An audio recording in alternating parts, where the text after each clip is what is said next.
Market లో invest చేసి మీ డబ్బులు డబుల్ చేసుకోవాలనుకుంటున్నారా? సుందరరామిరెడ్డి గారి లైవ్ సెమినార్ కి అటెండ్ అవ్వండి. హలో నమస్తే, వెల్కమ్ టు సుమన్ టీవీ. ప్రస్తుతం మనతో పాటు amphi certified and mutual funds distributor అయిన శ్రీనివాస్ గారు ఉన్నారు. వీరితో ఈ రోజు కొన్ని విషయాల గురించి మనం డిస్కస్ చేద్దాం. హలో అండి శ్రీనివాస్ గారు. నమస్తే మేడం. సో నార్మల్ గా మ్యూచువల్ ఫండ్స్ అంటేనే ఎక్కువగా మనం వినేది ఏంటి అంటే రిస్క్. అవును, రిస్క్ మీద డిపెండ్ అయి ఉంటుంది అని చాలా మంది మాట్లాడుకుంటూ ఉంటారు. అవును. అయితే ఇలా రిస్క్ లేకుండా అంటే మన ప్రిన్సిపల్ అట్లీస్ట్ ప్రిన్సిపల్ అమౌంట్ కైనా కానీ అవును. రిటర్న్స్ అంతా ఎక్కువ ఎక్స్పెక్ట్ చేయకపోయినా ప్రిన్సిపల్ అమౌంట్ కి ఎలాంటి రిస్క్ లేకుండా అవును. లాంగ్ టైమ్ లో మంచి రీజనబుల్ అట్లీస్ట్ రీజనబుల్ రిటర్న్స్ వచ్చే ఫండ్స్ ఏమైనా ఉన్నాయంటారా? అసలు మీరు అడిగిన క్వశ్చన్ కి అస్సలు ఏమీ రిస్క్ లేకుండా అన్నదానికి నా దగ్గర సమాధానం no. At least very very very low risk తో, ఓకే, అంటే చాలా నెగ్లిజిబుల్ రిస్క్ తో ఏమైనా ఫండ్స్ ఉన్నాయంటే మ్యూచువల్ ఫండ్ లో ఉన్నాయి. Okay, okay. అంటే ఒక ఫిక్స్డ్ అమౌంట్ ఏదైనా మనం ఇన్వెస్ట్ చేస్తే ఎట్టి పరిస్థితుల్లోనూ ఏదైనా రూపీస్లో కనుక ఎప్పుడైనా మైనస్లోకి వెళ్ళినా, హండ్రెడ్స్లో కూడా కాదు, రూపీస్లో ఏమైనా మైనస్కి వెళ్ళినా మళ్ళీ 2-3 డేస్లో రికవర్ అవుతుంది. ఓకే, అలాంటి ఫండ్స్ మేము లిక్విడ్ ఫండ్స్ అంటాం. 90 డేస్ కోసం మార్కెట్లో లెండింగ్ ఇస్తూ ఉంటారు. అలాంటి ఫండ్స్లో మేము most of the cases 1 year track record check చేసుకున్నా కానీ 5-6 times కూడా ఫండ్ నెగిటివ్లోకి వెళ్ళదు. వెళ్ళినా కానీ 1 or 2 daysలో రికవర్ అవుతుంది. ఓకే. జనరల్గా ఈ ఫండ్ ఎందుకు మేము ఉపయోగిస్తాము అంటే, ఎవరైనా బిజినెస్ ఓనర్స్ ఉన్నారు, వాళ్ళకి జనరల్గా కరెంట్ అకౌంట్స్ ఉంటాయి. ఓకే. కరెంట్ అకౌంట్లో ఏం జరుగుతుంది, అతను ఒక 10 lakhs పెట్టినా లేకపోతే ఏదైనా అమౌంట్ కనుక అక్కడ ఫిక్స్ అతని అకౌంట్లో హోల్డ్ అయ్యి ఉంటే అతనికి రిటర్న్స్ ఏమీ రావు. అవును, రావు. 100% జీరో రిటర్న్ వస్తుంది. అట్లా కాకుండా అలాంటి వాళ్ళకి అబౌట్ మ్యూచువల్ ఫండ్ డిస్ట్రిబ్యూటర్స్ అందరూ కూడా లేదన్నా వీటిని మ్యూచువల్ ఫండ్లోకి షిఫ్ట్ చేయండి.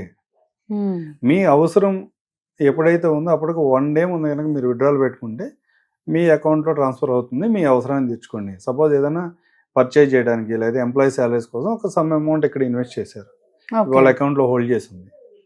మ్యూచువల్ ఫండ్ డిస్ట్రిబ్యూటర్స్ ఏం చేస్తారంటే ఈ అకౌంట్ని ఇక్కడ కాకుండా మ్యూచువల్ ఫండ్లో హోల్డ్ చేయండి. మీ అకౌంట్లో ఉంటే జీరో రిటర్న్. సర్టన్ టైం ఏమన్నా ఉంటుందా? ఏముండదు. ఈ రోజు ఇన్వెస్ట్ చేసి రేపు కూడా విత్డ్రా చేయొచ్చు. ఓకే, అయినా రిటర్న్స్ వస్తాయి. అంటే 1 dayకి మీరు మ్యూచువల్ ఫండ్ ఇలాంటి ఫండ్స్ లో కూడా ఇన్వెస్ట్ చేస్తే దగ్గర 15 to 18 rupees per 1 lakh వచ్చే అవకాశం ఉంటుంది. ఓకే. అలాంటివి షార్ట్ టర్మ్ పార్కింగ్ కోసం ఏదైతే ఉంటే వాటిని యూజ్ చేస్తాం. ఈవెన్ మన సేవింగ్ అకౌంట్ అయినా 6 to 7 rupees వస్తుంది. 1 lakh ఉంటే ఒక రోజుకి 6 to 7 rupees వస్తుంది. అదే ఆ అమౌంట్ మన సేవింగ్ అకౌంట్ లో కాకుండా మ్యూచువల్ ఫండ్ అకౌంట్ లో ట్రాన్స్ఫర్ చేస్తే 15 to 18 rupees వస్తుంది రోజుకి 1 lakhకి. అలాంటి ఫండ్స్ ని ఉపయోగిస్తాం. ఇవే ఫండ్స్ ని మీరు అడిగిన క్వశ్చన్ కనెక్ట్ చేసుకుంటే చాలా ఎంసెస్ ప్రాఫిట్ ట్రాన్స్ఫర్ అనే ఒక ఆప్షన్ ఉంది. మీ ఇన్వెస్ట్మెంట్ ని ఒక లిక్విడ్ ఫండ్ లో ఇన్వెస్ట్ చేసి ప్రతి నెల మేము రిటర్న్ అంటాము, మీరు ఇంట్రెస్ట్ అంటారు. మేము ప్రాఫిట్ అంటాము, మీరు ఇంట్రెస్ట్ అంటారు. ఏదైనా కానీ అదే ఒక అమౌంట్ సర్టెన్ అమౌంట్ అయితే యాడ్ అవుతా ఉంటుంది ప్రతి నెల.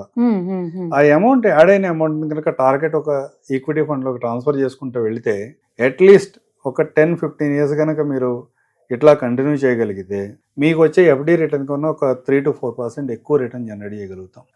ఇది కూడా mutual fund equity funds 13% return generate చేస్తేనే.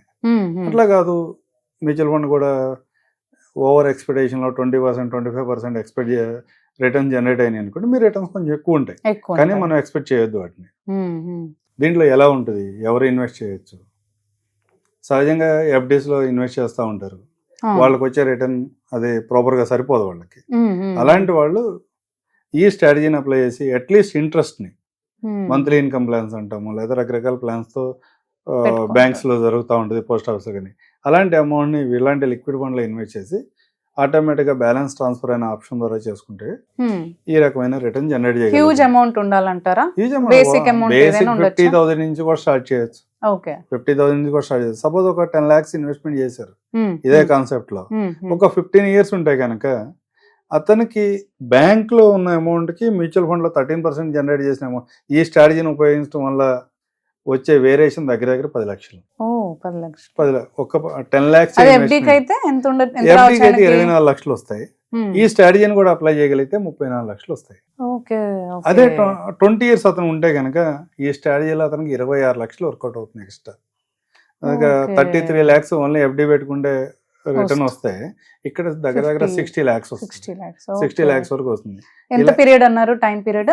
ఇది నేను 15-20 years 15-20 years. అదే 5 years కు చూసుకుంటే కనుక అతనికి 50,000 ఎక్స్ట్రా వస్తుంది. పీరియడ్ తక్కువ కదా, రిటర్న్స్ కూడా తక్కువగానే ఉంటాయి. అదే 10 years చదువుకుంటాక ఒక 3 lakhs వరకు ఎక్స్ట్రా రావడానికి అవకాశం ఉంది. దీంట్లో ఇంకో క్వశ్చన్ ఏంటంటే, మీరు ఈ ప్రిన్సిపల్ అమౌంట్ మొత్తం కూడా నేను మ్యూచువల్ ఫండ్ లోనే ఇన్వెస్ట్ చేయాలా?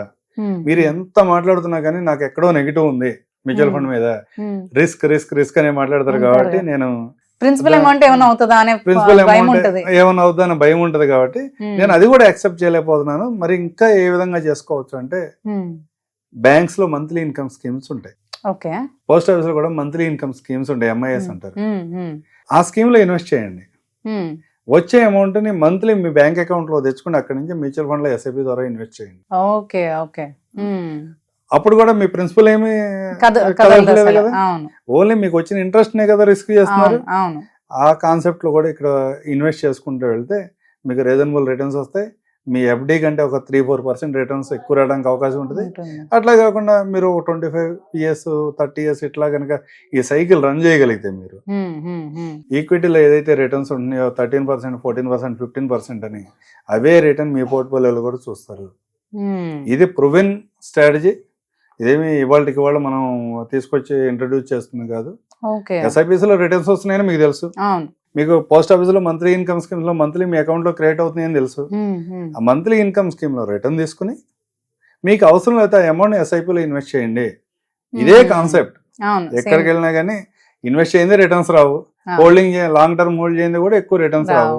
ఇదే కాన్సెప్ట్ మనం రకరకాలుగా అన్వయించుకుని మన అవసరాలకు తగ్గట్టుగా, మన బిహేవియర్ తగ్గట్టుగా ఇన్వెస్ట్ చేసుకుంటూ వెళ్తే బాగుంటుంది. ప్రిన్సిపల్ అమౌంట్ ఏమన్నా అవుతుందేమో ఫ్లక్చువేట్ అయినప్పుడు అనే భయం తీసుకోలేని వాళ్ళకి ఈ ప్రాసెస్ చాలా బ్రహ్మాండంగా ఉపయోగపడుతుంది. అండ్ ఇప్పుడు ఒకవేళ అంటే మీరు అన్నారు ఇది లిక్విడ్ అమౌంట్స్ ఫండ్స్ కింద వస్తుంది అని చెప్పేసి, ఇది ఎన్ని డేస్ అన్నారు అప్పుడు? అది ఎన్ని డేస్? యాక్చువల్ గా 90 days కోసం వాళ్ళు కార్పొరేట్ కంపెనీస్ కానీ గవర్నమెంట్స్ కానీ లెండింగ్ ఇస్తూ ఉంటారు. అది మీకు మీ పర్సనల్ గా విత్డ్రా చేసుకుంటానికి లేకపోతే ఇన్వెస్ట్ చేసుకోవడానికి ఎలాంటి ఎఫెక్ట్ రాదు అక్కడ. అది ఇంకా వీళ్ళకి ఇన్వెస్ట్ చేసిన తర్వాత వీళ్ళ బాధ్యత, ఆటోమేటిక్ మీరు ఎప్పుడు కావాలంటే అప్పుడు విత్డ్రా చేసుకోవచ్చు. 1 working day లో మీ అకౌంట్ లో క్రియేట్ అవుతుంది. ఆ టైం పీరియడ్ తో మనకి ఏం సంబంధం లేదు. ఓకే, అంటే ఇట్లా ఈ ఫండ్ కి ఏమన్నా అంటే పర్సెంటేజ్ ఎక్కువ ఉంటుందని ఏమన్నా ఉంటుందా? లేకపోతే పర్సెంటేజ్ తక్కువే ఉంటుంది. యాక్చువల్ గా అక్కడ మనం రిటర్న్ జనరేట్ చేస్తే 6 to 6.5-7% లోపే ఉంటుంది రిటర్న్ వచ్చేపాటికి. కానీ మనం యావరేజ్ 6.5% తీసుకున్నాం అంటే ప్రిన్సిపల్ సేఫ్ ఉన్నప్పుడు ఆటోమేటిక్ గా రిటర్న్స్ తక్కువ ఉంటాయి. రిస్క్ ఉంటేనే రిటర్న్స్ కూడా హై ఉంటాయి. రిస్క్ లేదు కాబట్టి రిటర్న్స్ కూడా తక్కువ. అట్లీస్ట్ వచ్చిన రిటర్న్ రిస్క్ చేస్తున్నాం. అట్లీస్ట్ అంటే మీరు కంపారిటబుల్ ఎఫ్డి లో ఊరికెలా తక్కువ పర్సెంట్ ఉండే కంటే ఇందులో పెట్టుకుంటే బెటర్ అని అంటున్నారు. సపోజ్ ఒక 15% రిటర్న్ వచ్చింది, 20 years హోల్డ్ చేస్తే ఈ స్ట్రాటజీ ఏం ఉపయోగించకపోతే అతను 6.5% వర్కౌట్ అవుతుంది. ఈ స్ట్రాటజీ ఉపయోగిస్తే అతనికి 11% రిటర్న్ వస్తుంది. ఆల్మోస్ట్ డబుల్ కదా.